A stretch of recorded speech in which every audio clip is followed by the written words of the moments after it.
हमारे वरिष्ठ भ्राता, इस विद्यालय के मुख्य प्रवक्ता भ्राता जगदीश जी आप सबसे मिलने के लिए आए हैं। आपने इनके लिखे हुए पुस्तक किताबें जो इस साहित्य विभाग में, हमारे साहित्य विभाग में उपलब्ध है, वो पढ़ी भी होगी और अनेक गूढ़ रहस्यों की जानकारी प्राप्त की होगी जो शिव परमात्मा ने हम आत्माओं को पिता श्री ब्रह्मा बाबा के माध्यम से दी है। तो आज आपके सामने आए हैं अनेक और गूढ़ रहस्य आपके आगे स्पष्ट करने के लिए, लेकिन कई और प्रश्न आपके मन में आ सकते हैं। जीवन की धारणाओं के प्रश्न, योग से संबंधित प्रश्न कई होंगे, तो हम प्रश्न तो इनवाइट करेंगे ही। पहले हम जगदीश भाई जी से कुछ इनके अनुभव की बातें सुनेंगे और तब तक थोड़े से अगर प्रश्न मिल जाए तो फिर प्रश्न उत्तर भी रखें। ओम शांति। अभी अभी जब हम बैठे थे उस परमपिता परमात्मा की मधुर स्मृति में गीत बज रहा था एक, जिसमें ये कहा जा रहा था कि राजयोगी बनकर फूलों जैसा मुस्कुराना सी। जो योग शिविर अभी आप सब कर रहे हैं, ये उसका एक निष्कर्ष है, एक सार है कि क्या करना है। योगी किसको कहा जाता है? फूल केवल मुस्कुराता ही नहीं है, फूलों की मुस्कुराहट को देखकर देखने वाले व्यक्ति के चेहरे पर स्वतः मुस्कुराहट आ जाती है, मुरझाए हुए चेहरे भी खिल उठते हैं। ये उसका एक गुण है फूल का। फूल में सुगंधी भी होती है। सुगंधी या खुशबू के अलावा फूल सुंदर कितना होता है, निर्मल कितना होता है, श्रद्धा का प्रतीक है, स्नेह का प्रतीक है, बड़ों के प्रति सम्मान का प्रतीक है। वास्तव में गीत में तो एक ही बात कही जा रही थी फूल के विषय में, लेकिन एक निर्मल कोमल सुगंधिपूर्ण फूल तो हमें बहुत संदेश देता है हमारे जीवन के लिए। अगर हम सीखना चाहें तो हर एक से सीख सकते हैं। एक फूल से भी हम सीख सकते हैं कि हमारा जीवन कैसे होना चाहिए। तो राजयोगी अगर हम बनते हैं तो उसका हमारे जीवन में एक प्रभाव ये होना चाहिए, हमारे जीवन के तरीके में ये अंतर आ जाना चाहिए कि हम ना तो लोगों से नाराज हों, ना ज्यादा कहा सुनी करें, ना हमारी कोई उनसे लड़ाई झगड़ा या अनबन हो। मुस्कुराते रहें, वरना मुस्कुराते रहने का मतलब क्या है कि कैसी भी परिस्थिति हमारे ऊपर आए, जो हमारे किए हुए कर्म हैं वो भोग के रूप में हमारे सामने तो आएंगे। जन्म जन्मांतर हम अज्ञानतावश, भूल चूक वश जो कुछ करते आए, उसका फल जब परिपक्व होगा तो हमारे सामने किसी न किसी रूप में आएगा। अस्वस्थता के रूप में भी आएगा, कोई कार्य हम करेंगे कभी उसमें असफलता के रूप में भी आएगा, अन्य भी कई रूपों में हमारे सामने ऐसी परिस्थितियां प्रकट हो सकती हैं, लेकिन हम मुस्कुराते ही रहें। हर एक व्यक्ति चाहता है मुस्कुराना, और कोई कठिन नहीं है मुस्कुराना, लेकिन जब कोई विकट परिस्थिति आती है, मुश्किल समस्या सामने आती है, कोई हमारी निंदा करता है, कोई हम कहीं पर कुछ विशेष पुरुषार्थ करके किसी कार्य को किसी सिरे लगाना चाहते हैं, वहां अगर हम असफल हो जाते हैं, तब व्यक्ति मुरझा जाता है। मुस्कुराने की बजाय उसका मन दुखित हो जाता है। नहीं, मुस्कुराने का मतलब यह है क्या भी हो। योगी के ये लक्षण हैं कि निंदा स्तुति मान अपमान हर्ष शोक जय पराजय कैसी भी परिस्थिति हो, योगी का चित्त शांत हो, आनंदमय हो, क्योंकि वो परमपिता परमात्मा की स्मृति में लवलीन रहे। उसको मालूम है कि ये संसार में उतार चढ़ाव आएंगे, जीत हार होगी, ये खेल है। खेल में कभी एक पार्टी जीतती है, कभी दूसरी जीतती है। खेल तो खेल ही है। खेल हमेशा खुशी के लिए खेला जाता है। खेल में अगर हम हार गए तो उसमें रोने की क्या बात है, फिर तो खेलने का फायदा ही नहीं है। We should have the spirit of sports persons, we should play in the spirit of the game. खेलते हैं हम तो खेलने के भाव से खेलना चाहिए। ये संसार भी एक क्रीड़ा स्थल है, एक खेल का मैदान है, खेल है जीवन एक। जैसा भी आप उसको समझना चाहें, ये तो व्यक्ति के दृष्टिकोण पर अंतर पड़ जाता है। लेकिन योगी का दृष्टिकोण ये है कि वो परमात्मा की याद के झूले में झूलता रहता है। मेरे जैसा खुश कोई नहीं, मैं सबसे ज्यादा सौभाग्यशाली हूं। मुझे परमात्मा की प्राप्ति हो गई तो सब कुछ प्राप्ति हो गई। दुनिया की सर्वश्रेष्ठ प्राप्ति यही है। तो अगर इस योग शिविर में आने से एक ये मैसेज हमें माइंड में सेट हो गया कि मैंने अब योगी बनना है, भोगी नहीं। योगी और भोगी में अंतर होता है। भोगी जब रात को सोता है तो भी उसको भोग के ही स्वप्न आते हैं। वो बताते हैं कि भाई एक व्यक्ति बिजनेस करता था कपड़े का और रात को सोया पड़ा था, तो रात को स्वप्न में क्या देखता है कि कोई ग्राहक आया है। सारा दिन ग्राहक की बात सोचता था। सुबह जल्दी से जाके दुकान खोलना, शायद कोई ग्राहक फंस जाए। रात को भी देर तक बैठे रहना, किसी भूले भटके को कफन की शायद जरूरत पड़ जाए, कोई आ जाए। दुकान खुली रखता था। घर वाले बैठे हैं इंतजार में भोजन की, पिताजी आए या पति महोदय आए तो भोजन करेंगे, उनको भोजन की भी सुध बुध नहीं, घर की भी परवाह नहीं, कपड़ा बिकना चाहिए। मेंटेलिटी है। जीवन में सिर्फ पैसा ही एक चीज नहीं है, परिवार भी कोई चीज है, दूसरे कर्तव्य भी कोई चीज है। कई लोग बैलेंस नहीं रखते, सिर्फ धन को ही वो 99 के ही चक्कर में पड़े रहते हैं। तो पड़ा हुआ ऐसा ही व्यक्ति था। वो रात को सोया पड़ा था और रात को स्वप्न में क्या देखता है कि ग्राहक आया और वो कहता है कि लाला जी, ये कपड़े दिखाया उसने बिजनेसमैन ने, जैसे कपड़े वाले दिखाते हैं थान दिखा दिखा के। उसने देख के कहा कि ये दे दीजिए, इतने मीटर ये कपड़ा दे लीजिए। तो ना तो दुकान थी ना कपड़ा था, वो तो सिर्फ एक स्वप्न था। कपड़ा तो जो चादर उसने ओढ़ रखी थी वही था। उसने वो लेके फाड़ना शुरू कर दिया, क्योंकि कपड़ा दे के, इतने मीटर कपड़ा दे के फाड़ा जाता है ना सारे थान में से। उसको फाड़ने लगा। वो लल्लू लाल उसका नाम था। लल्लू लाल जो है वो कपड़ा फाड़ने लगा। पास में उसकी माता जी लेटी हुई थी एक चारपाई पर। उसने कहा, अरे लल्लू क्या करता है, चादर फाड़ रहा है। तो आधा सोया हुआ आधा जागता हुआ माँ को कहता है, माँ देख अब मेरा ग्राहक आया है, तू मेरे काम में दखल मत दिया कर। माँ की आवाज भी सुन रहा है, लेकिन साथ साथ उसको ये कह रहा है कि ग्राहक आया हुआ है, मेरी गाहकी में खलल मत डाल। तो जिसको सोए हुए भी यही ख्याल है, जागते हुए भी यही ख्याल है, दोस्तों से बैठता है तो भी यही देखता है। कोई आदमी उससे बात करने आता है तो देखता है उसके कुर्ते का कपड़ा कैसा है, उसकी पैंट का कपड़ा कैसा है, क्यों जी ये कितने में लिया था, यही बात करता है, दूसरा कुछ करता ही नहीं है। तो ये जो मनुष्य अपना सारी जीवन इसी काम में एक कोल्हू के बैल की तरह से लगा देता है, नहीं, जीवन में हमारे कुछ कर्तव्य हैं, हमने कमाना भी है। अपने घर की गृहस्थी की जो हमने रची है उसकी पालना भी करनी है। कौन करेगा, ये हमने किया है तो अब हमें ही निभाना पड़ेगा। उसके लिए वक़्त से कार्य भी करो। Work wise you work, play wise you play. जिस टाइम काम करने का है काम करो, जिस टाइम कुछ और करने का है और करो। तो योगी बनने का लक्ष्य ये है कि कार्य करते हुए भी कर्म योगी बनो, उस परमात्मा की स्मृति में रहो।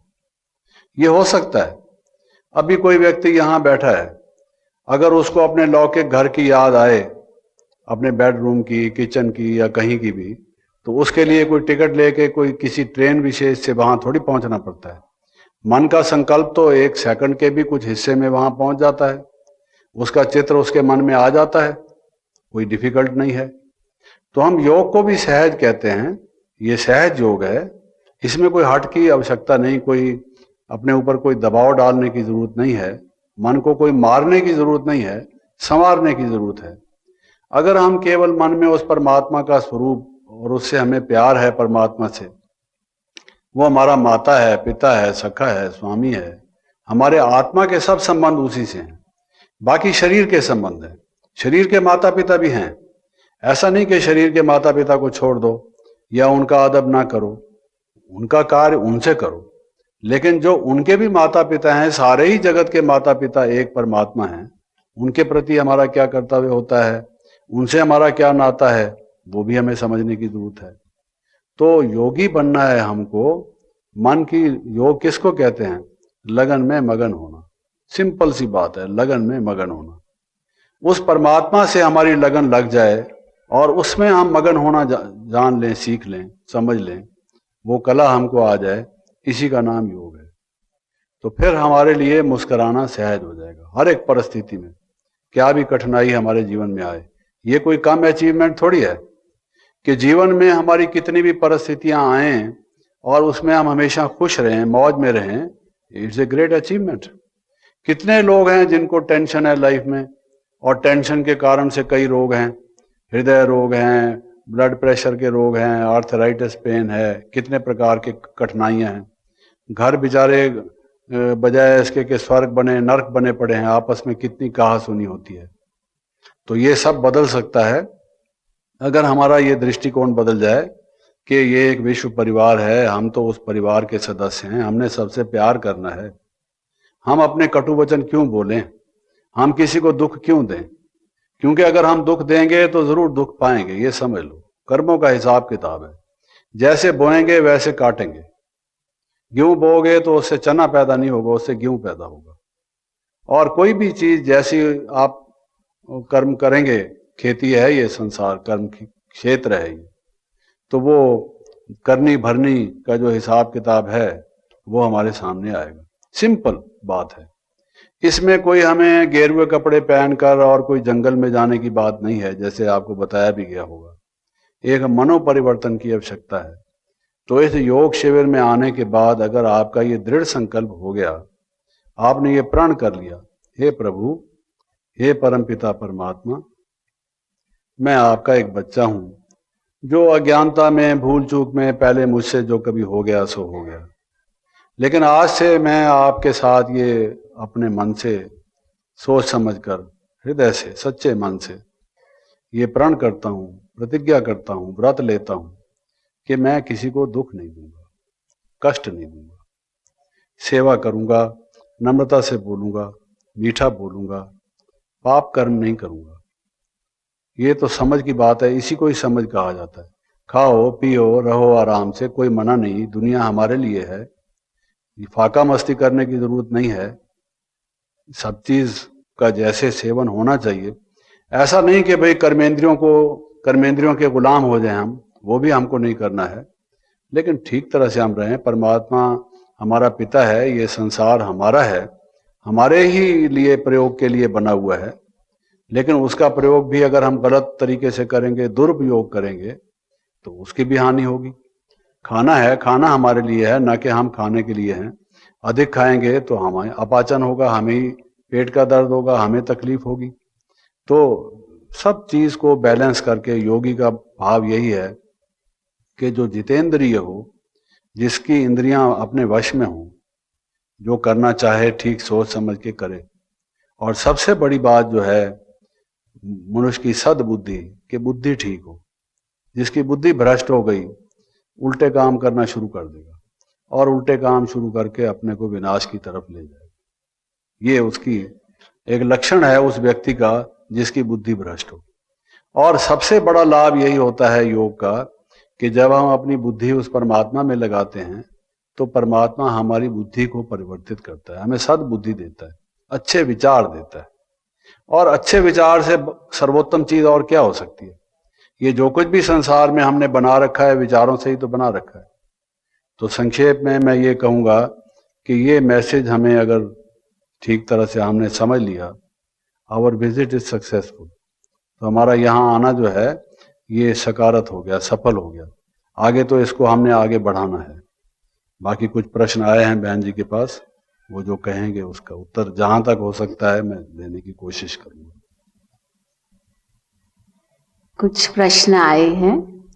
आज दादी जी ने क्लास कराया जिसमें अभी जब दादी जी सबसे मिले तो दादी जी ने विशेष जोर दिया काम और क्रोध विकारों पर जीत प्राप्त करने के लिए।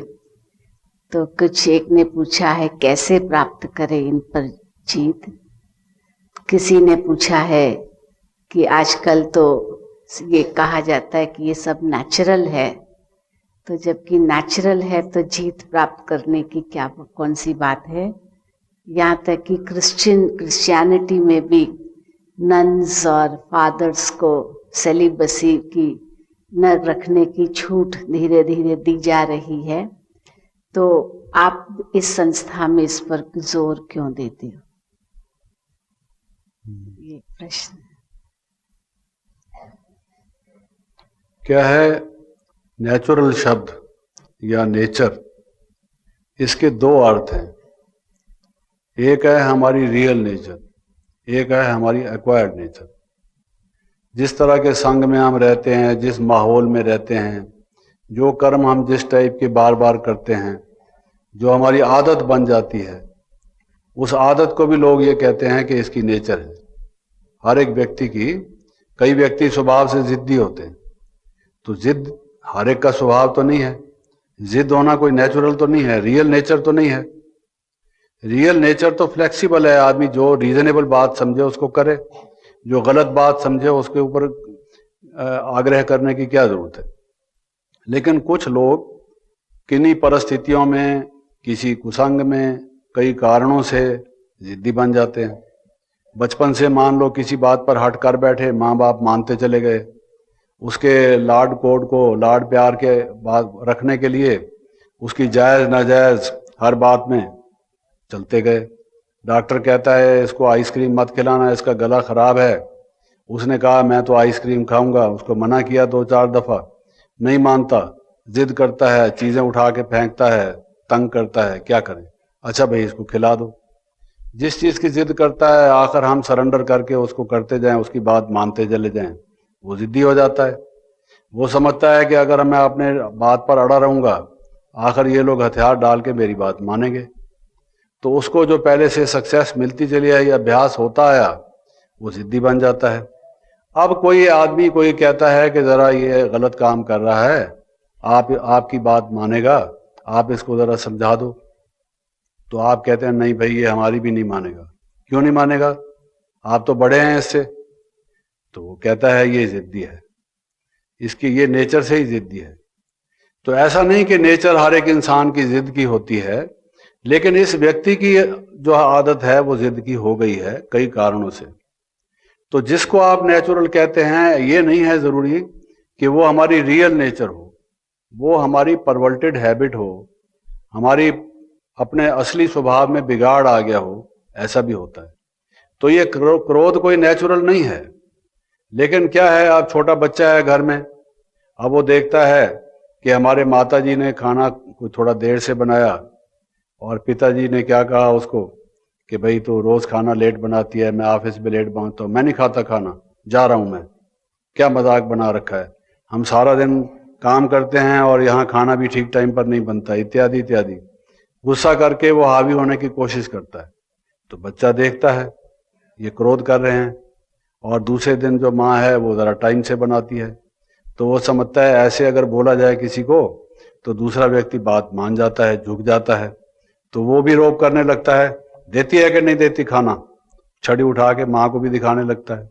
सीख लेता है, घर के गलत माहौल में ये चीज सीख लिया। अब उसने क्रोध सीख लिया, तो क्रोध कोई हमारी रियल नेचर थोड़ी है। काम को एक दूसरे से प्यार से, समझ से कराया जा सकता है। ये तो अपना टेम्पर लूज करना, मनुष्य के मस्तिष्क का तवाजन, उसके माइंड का बैलेंस अगर हम वो गंवा बैठे तो आप उसको नेचुरल कहेंगे। गुस्से में तो आदमी वो कहते हैं आधा अंधा होता है, जो मर्जी करता है, तोड़ फोड़ करता है, जो बोलना हो गलत भी बोल देता है। तो गुस्सा तो अच्छी चीज नहीं है। तो इसलिए जो कोई व्यक्ति कहता है कि काम, क्रोध, लोभ वगैरह ये कोई रियल नेचर है, इसके बिना संसार नहीं चल सकता, उसी का ही तो परिणाम है कि कलयुग है ये। आज आप देखिए हमारे देखते देखते जमाना कैसे कितना बदला है। जब हम छोटे बच्चे थे हमने बुजुर्गों के मुख से कहते हुए सुना, किसी ने उनको कोई रिश्वत देने की अगर कोशिश की तो वो ये कहते थे, देखो भाई मैं बाल बच्चेदार आदमी हूं, मैं घर में ये ऐसा बेईमानी का पैसा नहीं ले जाऊंगा, मेरे बच्चे तो खराब हो जाएंगे। क्योंकि उन दिनों में कहा यह जाता था कि जिसके घर में बेईमानी का पैसा आएगा, घर में या तो मुकदमाबाजी होगी या बीमारी होगी या आपस में लड़ाई झगड़ा होगा, कुछ ना कुछ वो पैसा खराबी ही पैदा करेगा। अच्छा पैसा जो होगा वो आपके सुख में काम आएगा। अगर आप मान लीजिए 1 लाख रुपया कमाते हैं एक साल में, उसमें से अगर आपने 50,000 ठीक तरह से कमाया है, 50,000 जिसको ऊपर की कमाई कहते हैं, जैसे ऊपर वाला कोई देता हो, नाम भी लोगों ने गलत रखे हुए हैं कि जी इसकी इतनी तो तनख्वाह है, इतना ऊपर से आ जाता है, ऊपर से कोई छप्पड़ फाड़ के भगवान भेज रहा है। लेता टेबल के नीचे से है, आजकल टेबल के ऊपर से भी लेते हैं साफ साफ, लेकिन कहते क्या हैं कि ये ऊपर से ऊपर की कमाई है उसकी। जब कभी किसी से कोई नाता जोड़ना हो, कुछ कह भाई इसकी कितनी तनख्वाह है, कहते हैं इतनी तो इसकी वेतन है और इतनी इसकी ऊपर की कमाई है। देखिए गलत कमाई को ऊपर की कमाई कहते हैं। जैसे हिस्ट्री पढ़ाते हैं तो कहते हैं सिकंदर महान, अलेक्जेंडर द ग्रेट, जिसने इतने देशों में जाके अपने देश को छोड़ के कितने देशों में जाके झगड़े किए, मार काट की और ये सब किया, उसको कहते हैं सिकंदर महान, अलेक्जेंडर द ग्रेट। तो ये जो संसार की रीत है दूसरे को, और उसको कहते हैं ये बड़ा वीर है, ये बड़ा योद्धा है, जो दूसरों को मारे, जान से मार डाले, वो बड़ा वीर है। तो कुछ ऐसे अच्छे लेबल लगाने से हमने बुराई को भी कुछ अच्छे नाम देकर अच्छा मर्तबा दे दिया, अच्छी position they the. It's just like that.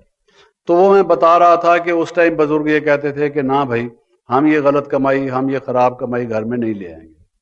और आज हम देखते हैं वही लोग ये उसी आर्गुमेंट को दूसरे तरह से पेश करते हैं कि साहब हम बाल बच्चेदार आदमी हैं, तनख्वाह से कैसे गुजारा होगा, अगर हमको ये इधर उधर से मिलेगा नहीं, हमारे बच्चे मेडिकल साइंस पढ़ेंगे, विलायत में भेजेंगे, इनको विदेश में भेजेंगे, इनको ऊंची पढ़ाई पढ़ानी है हमने, और आखिर इनको अच्छे घर में हमने ब्याना है, इनको अच्छा घर मिलेगा कहाँ से? जब तक घर में कारें नहीं होंगी, सर्वेंट्स नहीं होंगे, बंगले नहीं होंगे, और ये किसी कॉन्वेंट स्कूल में पढ़ के इंग्लिश फटाफट बोलते नहीं होंगे, और विदेश रिटर्न का इनको लेबल नहीं लगा होगा, तो ये हम कैसे इनका डिस्पोजल करेंगे? अब इस बात को इस ढंग से, पहले भी यही कहते थे हम बाल बच्चेदार आदमी हैं, अब भी बाल बच्चेदार आदमी हैं। पहले कहते थे कि हम खराब कमाई नहीं लाएंगे, और अब कहते हैं नहीं लाएंगे तो गुजारा कैसे होगा? द रिवर्स आप देखिए। तो जमाना इसी को बदलना कहते हैं, सतयुग से कलयुग इसी को आना कहते हैं। कहते हैं भाई जो सतयुग था उसमें व्यक्ति कहता था एक ही बात को जो आज भी कहता है, लेकिन वो बदल गया है। पहले कहता था कि साहब क्या बात है, किसी ने कहा मैं ये ले सकता हूं तो कहता है क्या बात है, आपका तो आपका है ही, मेरा भी आपका है, क्यों नहीं, आप और हम कोई अलग थोड़ी हैं। तो भाई आपका आपका है, मेरा भी आपका है, इसका नाम है सतयुग का।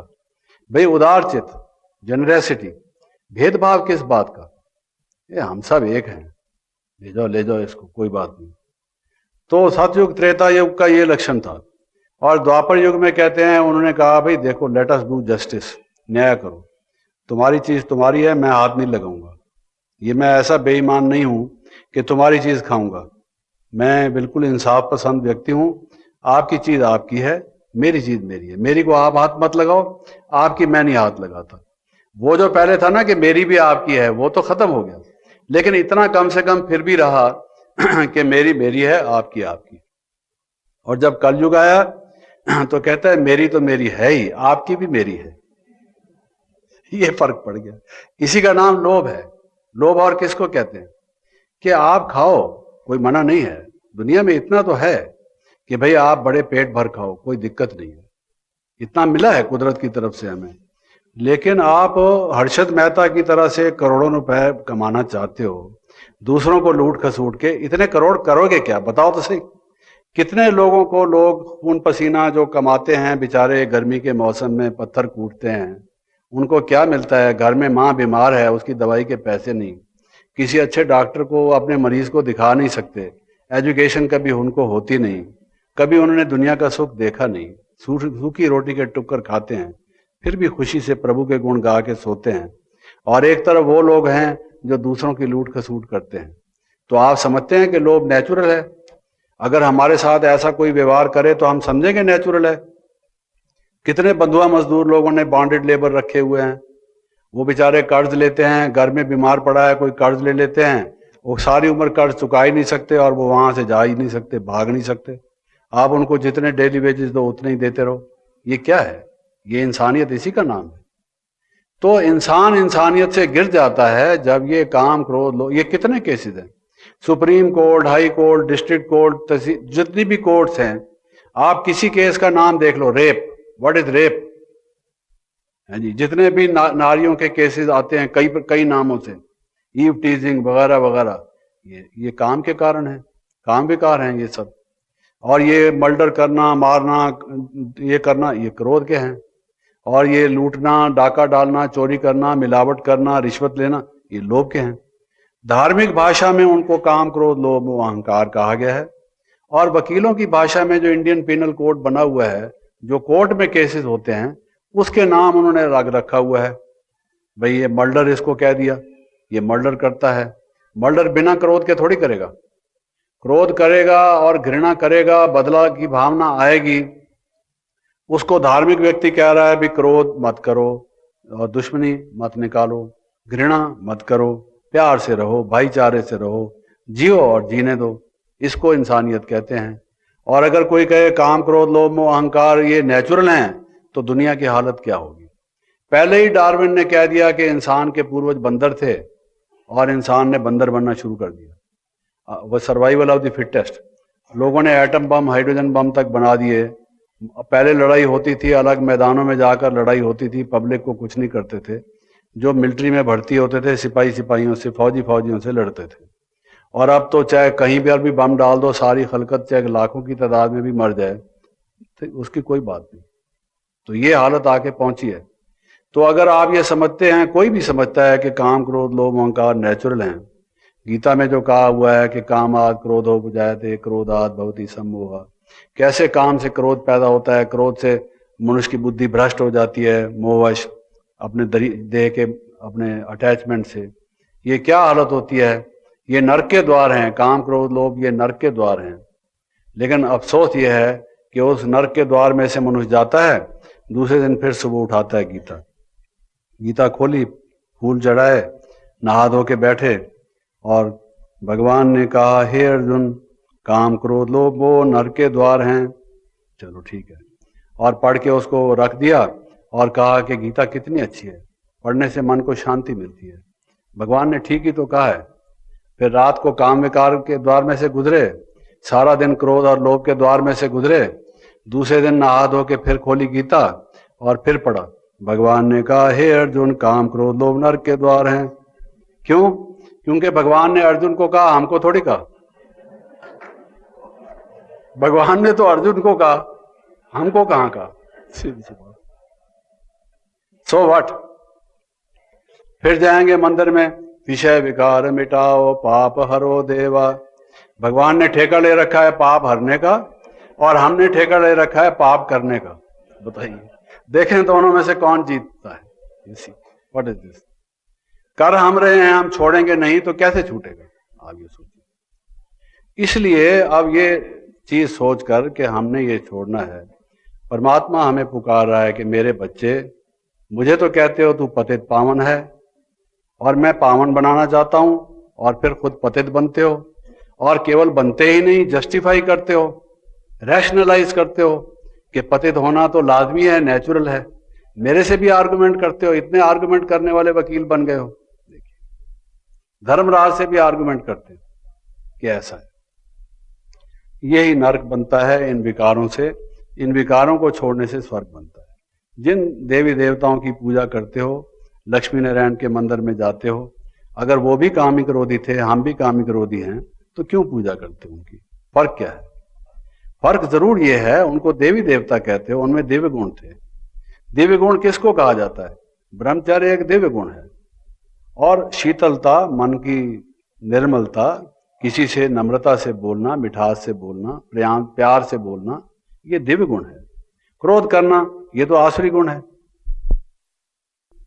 अगर ये दोनों एक ही बराबर हो या यही नेचर हो तो ये क्यों बने हुए मंदिर?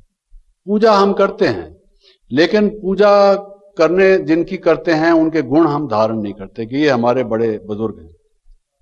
त्वमेव माता च पिता त्वमेव बंधु च सखा त्वमेव विद्या द्रविणम त्वमेव सर्वम मम देव देव। अब ये प्रभु की महिमा की हमने। तुम हमारे माता पिता हो।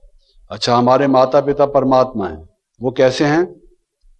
वो तो परम पवित्र हैं, वो तो पतित पावन है, वो तो अजामिलों का, गणिकाओं का भी उद्धार करने वाले हैं।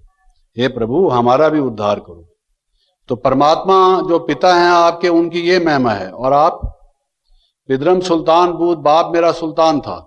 लखनऊ में जाओ, खुद आदमी टांगा चलाता है और कहता है नवाब शुजाउद्दौला हुआ करते थे, यहां से जाते थे, अशरफियां लूटा करती थी, वो हमारे चाचे के चाचे के चाचे के चाचे हुआ करते थे। तो आप क्या कर रहे हो?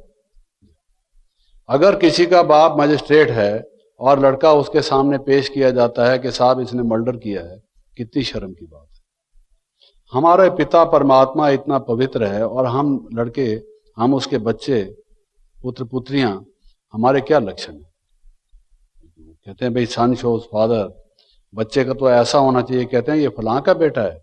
हाँ जी, फलां का बेटा है। तो ये समझते हैं कि इसका बाप इतना अच्छा है, ये लड़का भी अच्छा ही होगा। तो कैसा होना चाहिए हमको? तो ये अब हमारी समझ में आना चाहिए कि नहीं करेंगे, नहीं करेंगे, नहीं करेंगे। बुरे कर्म जो हैं हम नहीं करेंगे। आज से हमने ये सीख लिया, क्योंकि बुराई का फल बुरा है, अंत बुरे का बुरा। आज हो सकता है आपको बुराई का फल बुरा ना दिखाई दे। पैसा कमाने वाला कमाता जाए, बंगले बनाता जाए, कारें रखता जाए, एक दिन मरेगा। एक दिन आदमी सीढ़ी पर चढ़ता गया और आपको लगा है ये तो बहुत चढ़ता गया, मैं तो अभी तक नीचे खड़ा हूं, और ऊपर की सीढ़ी का कदमचा टूटा और वो गिरा नीचे, हड्डी पसली खत्म। हर्षित मेहता का क्या हुआ? इतनी मेहनत तो कमाने में की, धोखाबाजी में की, उसके क्रुकेडनेस से थिंकिंग की करने के बाद सारी इज्जत क्या हुई? आप बताइए। बुराई का अंत बुरा है, भलाई का अंत भला है। ये सोचकर जीवन में चलो, ये हमारा लक्ष्य। दूसरा question,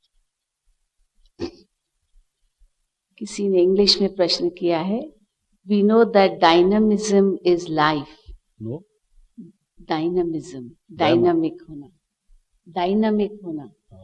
We know that dynamism is life.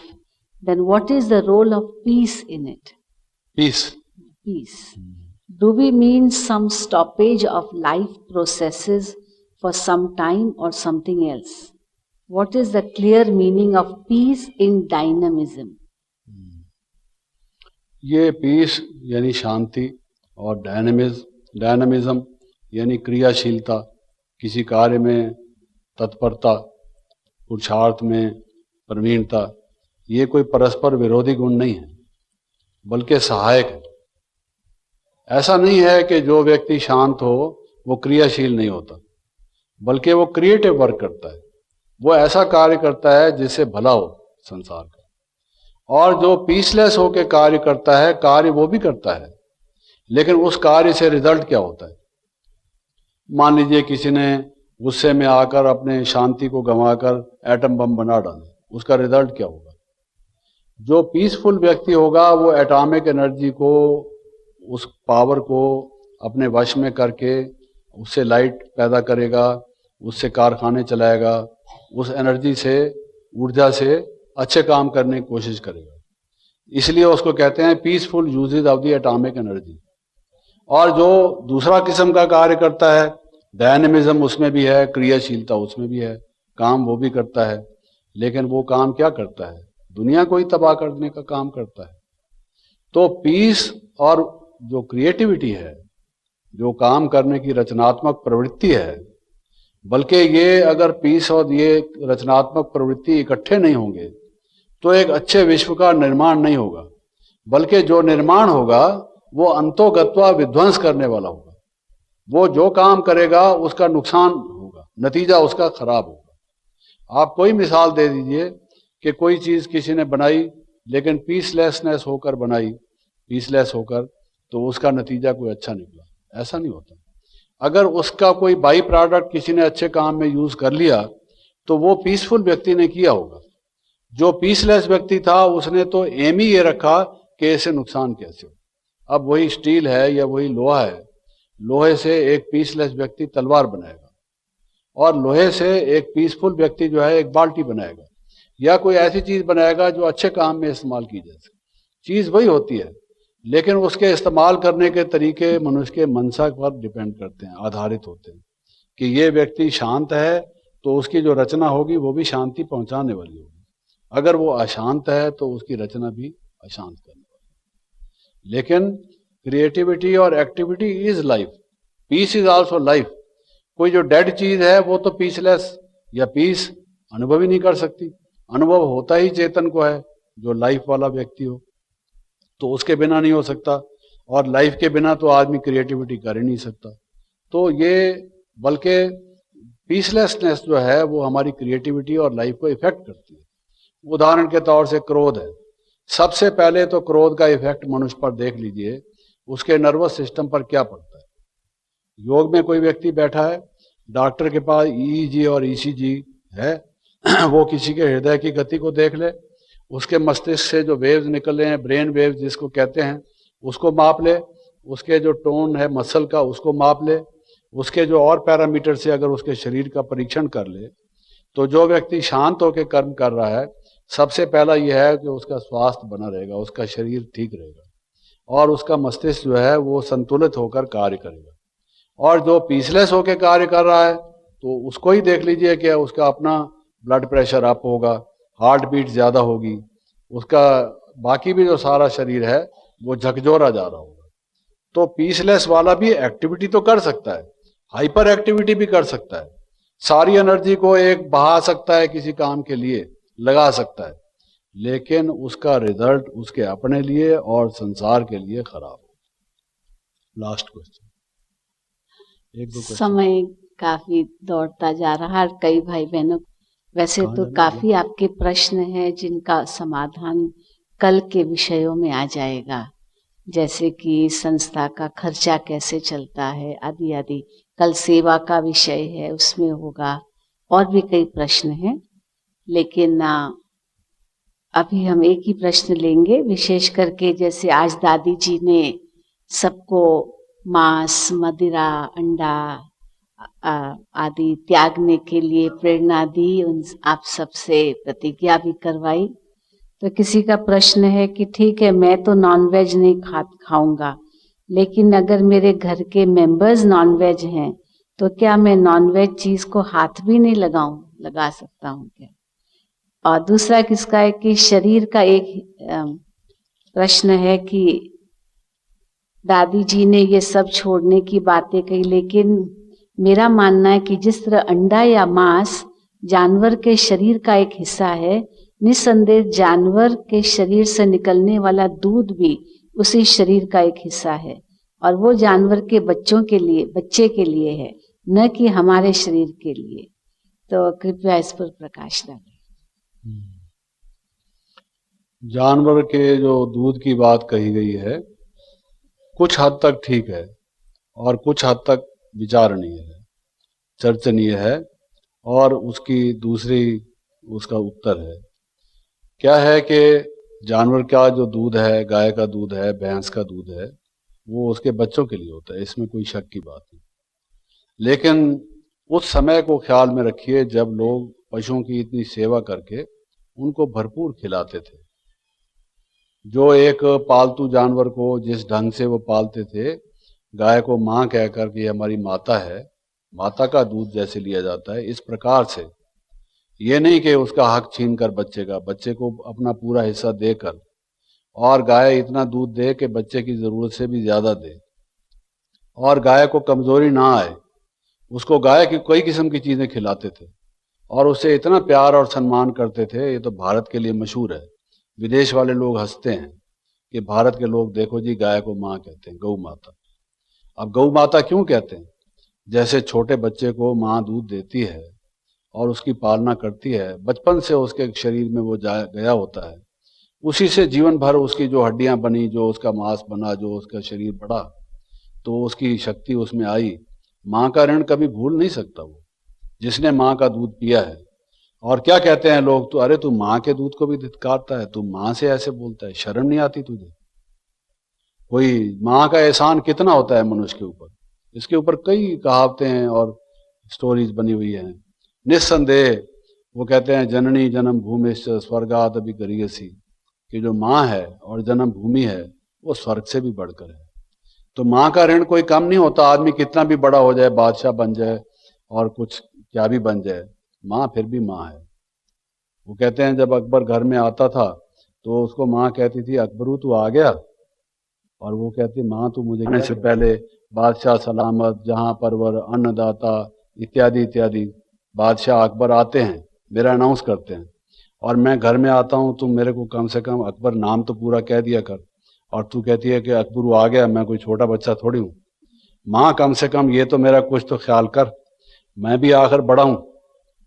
वो कहते हैं इस दुनिया के 3 नाम, परसू, परसा, परसाराम। छोटा बच्चा होता है तो कहते हैं परसू इधर आ जा, माँ कहती है। थोड़ा बड़ा होता है तो लोग उसको कहने लगते हैं अब परसू मत कहा कर, इसकी सगाई होने वाली है, तो इसका नाम परसा तो कम से कम बुला, परसा इधर आ जा। और जब बड़ा होता है तो परसाराम उसको बोलते हैं, बच्चे वाला हो जाता है तो लाला परसाराम बोलते हैं। फर्क पड़ता है, उतना फर्क तो घर में भी पड़ जाता है। और ये बादशाह जहान परवर अकबर साहब हैं और इनको तू अकबरू कहती है, ये तो ठीक नहीं। तो उसने कहा मैं तो तुझे अकबरू कहूंगी, तू मेरा तो वही छोटा लाल है, मैं तो तुझे उसी तरह से देखती हूँ। तो क्या बोलता है, कहता है माँ मुझे सबसे प्यारा नाम यही लगता है, मैं तो तुझे लाड से कह रहा हूँ, तू मुझे इसी नाम से बुलाया कर। दुनिया ने तो मुझे बोर कर दिया है, ये आते हैं वो आते हैं, वो अपनी तरह से जो कहते हैं उनको कहने दे। घर में आकर मेरी जो सारी थकावट दूर होती है तब होती है जब तू मुझे अकबरू कह के बुलाती है। ये मेरा प्यारा नाम है, मेरे बचपन के वो भोले दिन याद मुझे आ जाते हैं। तो माँ का तो ये है। तो गऊ को माता कहते लोग, उसको कितना तो प्यार करते। हम लोगों ने खुद बचपन में हमारे घर में गऊएं थी, हमने उनकी सेवा की है, उनको पाला है, और गऊ भी हमको कितना प्यार करती थी। पशु भी उसका रेस्पॉन्स देते हैं। आपके पास कोई पक्षी हो, आप उसको प्यार से पालिए, देखिए वो आपको क्या रेस्पॉन्स देता है। मैं ऑस्ट्रेलिया में था, एक व्यक्ति के पास ठहरा हुआ था, वो योग के एक आश्रम का इंचार्ज था। तो जब हम कभी आते थे लोगों को योग वगैरह सिखाकर, विदेशी ऑस्ट्रेलियन ही था वो, तो उसने एक तोता पाल रखा था, उसको कुछ सिखा भी रखा था। तो तोता उसका, वो भी उसके गुण गाता था।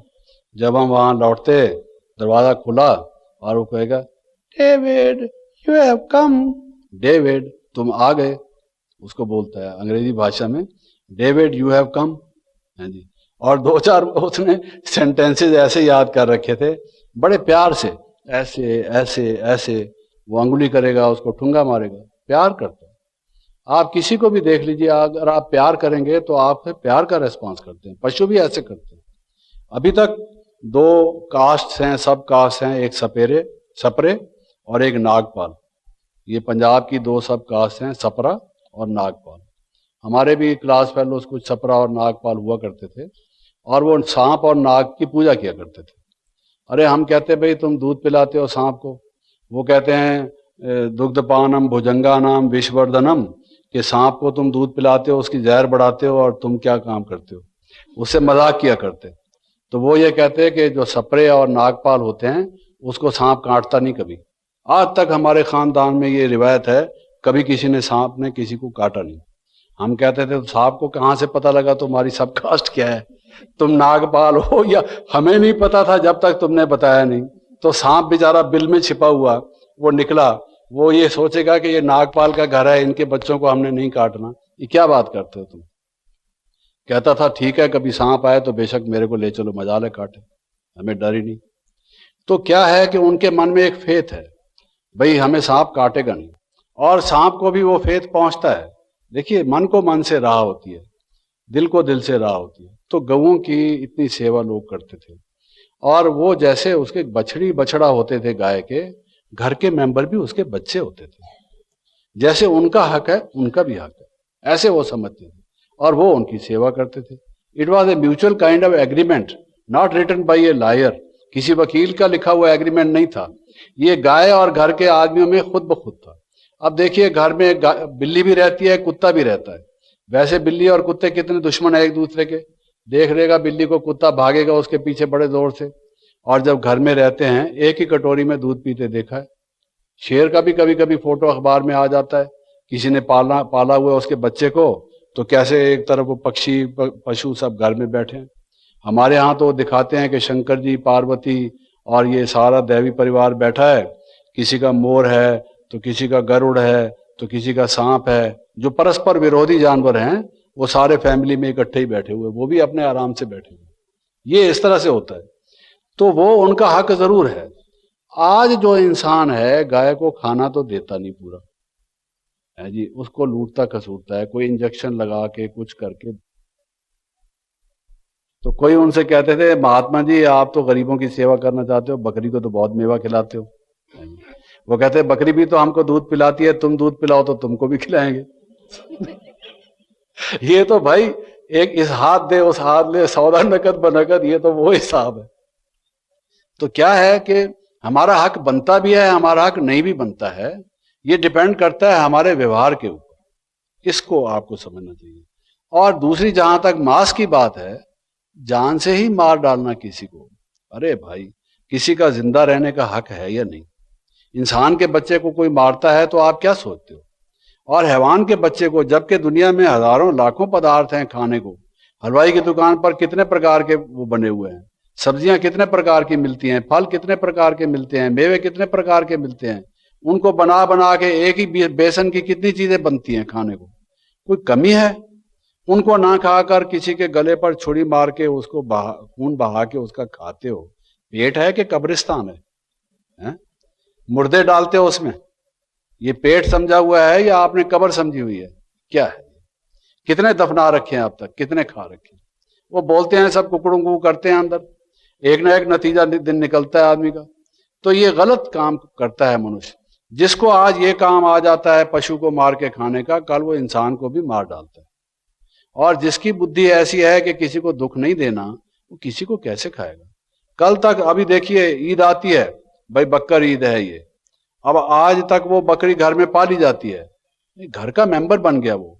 और आज आप उसको कुर्बान करने जा रहे हो, बकरी को काट के खा रहे हो। अपना अपना इरादा है, विचार है, हर एक को अपना विचार सही लगता है, उनको सही लगता होगा।